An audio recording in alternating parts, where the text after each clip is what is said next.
गिनती अध्याय 15।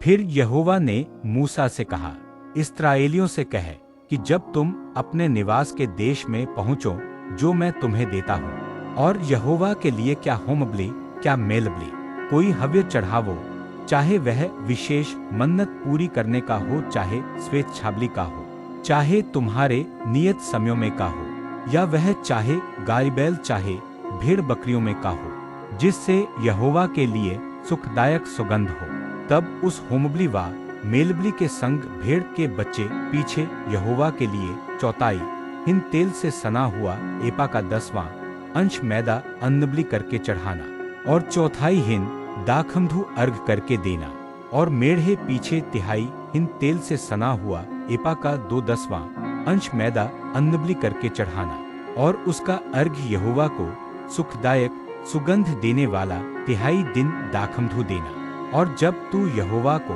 होमबलि व किसी विशेष मन्नत पूरी करने के लिए बलि व मेलबलि करके बछड़ा चढ़ाए, तब बछड़े का चढ़ाने वाला उसके संग आध हिन तेल से सना हुआ एपा का 3/10वां अंश मैदा अन्नबलि करके चढ़ाए, और उसका अर्घ्य आध हिन दाखमधु चढ़ाए। वह यहोवा को सुखदायक सुगंध देने वाला हव्य होगा। एक एक बछड़े व मेढ़े व भेड़ के बच्चे व बकरी के बच्चे के साथ इसी रीति चढ़ावा चढ़ाया जाए। तुम्हारे बलिपशुओं की जितनी गिनती हो, उसी गिनती के अनुसार एक एक के साथ ऐसा ही किया करना। जितने देशी हों वे यहोवा को सुखदायक सुगंध देने वाला हव्य चढ़ाते समय ये काम इसी रीति से किया करे। और यदि कोई परदेशी तुम्हारे संग रहता हो, वा तुम्हारी किसी पीढ़ी में तुम्हारे बीच कोई रहने वाला हो, और वह यहोवा को सुखदायक सुगंध देने वाला हव्य चढ़ाना चाहे, तो जिस प्रकार तुम करोगे उसी प्रकार वह भी करे।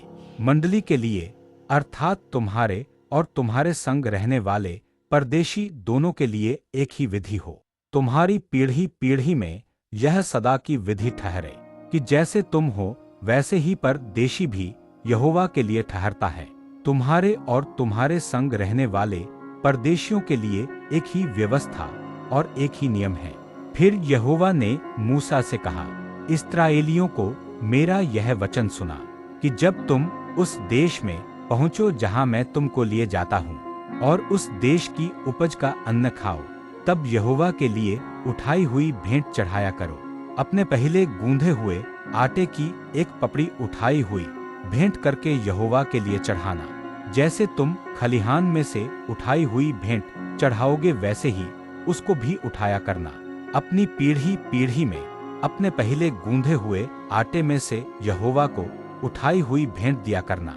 फिर जब तुम इन सब आज्ञाओं में से जिन्हें यहोवा ने मूसा को दिया है किसी का उल्लंघन भूल से करो, अर्थात जिस दिन से यहोवा आज्ञा देने लगा और आगे की तुम्हारी पीढ़ी पीढ़ी में उस दिन से उसने जितनी आज्ञाएं मूसा के द्वारा दी हैं, उसमें यदि भूल से किया हुआ पाप मंडली के बिना जाने हुआ हो, तो सारी मंडली यहोवा को सुखदायक सुगंध देने वाला होमबलि करके एक बछड़ा और उसके संग नियम के अनुसार उसका अन्नबलि और अर्घ चढ़ाए, और पापबलि करके एक बकरा चढ़ाए। जब याजक इस्राएलियों की सारी मंडली के लिए प्रायश्चित करे, और उनकी क्षमा की जाएगी क्योंकि उनका पाप भूल से हुआ, और उन्होंने अपनी भूल के लिए अपना चढ़ावा अर्थात यहोवा के लिए हव्य और अपना पापबलि उसके सामने चढ़ाया, सो इस्राएलियों की सारी मंडली का और उसके बीच रहने वाले परदेशी का भी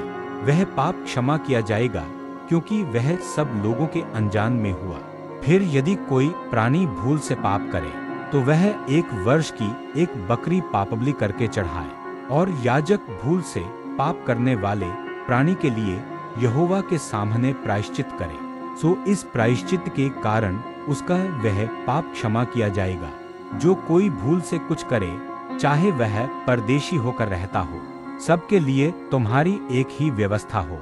परंतु क्या देशी क्या परदेशी जो प्राणी ढिठाई से कुछ करे, वह यहोवा का अनादर करने वाला ठहरेगा, और वह प्राणी अपने लोगों में से नाश किया जाए। वह जो यहोवा का वचन तुच्छ जानता है और उसकी आज्ञा का टालने वाला है, इसलिए वह प्राणी निश्चय नाश किया जाए। उसका अधर्म उसी के सिर पड़ेगा। जब इस्राएली जंगल में रहते थे, उन दिनों एक मनुष्य विश्राम के दिन लकड़ी बीनता हुआ मिला, और जिनको वह लकड़ी बीनता हुआ मिला, वे उसको मूसा और हारून और सारी मंडली के पास ले गए। उन्होंने उसको हवालात में रखा, क्योंकि ऐसे मनुष्य से क्या करना चाहिए वह प्रकट नहीं किया गया था। तब यहोवा ने मूसा से कहा, वह मनुष्य निश्चय मार डाला जाए।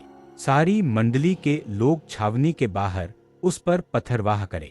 सो जैसा यहोवा ने मूसा को आज्ञा दी थी, उसी के अनुसार सारी मंडली के लोगों ने उसको छावनी से बाहर ले जाकर पत्थरवाह किया, और वह मर गया। फिर यहोवा ने मूसा से कहा, इस्राएलियों से कह कि अपनी पीढ़ी पीढ़ी में अपने वस्त्रों के कोर पर झालर लगाया करना, और एक एक कोर की झालर पर एक नीला फीता लगाया करना, और वह तुम्हारे लिए ऐसी झालर ठहरे जिससे जब जब तुम उसे देखो तब तब यहोवा की सारी आज्ञाएं तुम हो स्मरण आ जाए, और तुम उनका पालन करो, और तुम अपने अपने मन और अपनी अपनी दृष्टि के वश में होकर व्यभिचार न करते फिरो जैसे करते आए हो, परंतु तुम यहोवा की सब आज्ञाओं को स्मरण करके उनका पालन करो, और अपने परमेश्वर के लिए पवित्र बनो।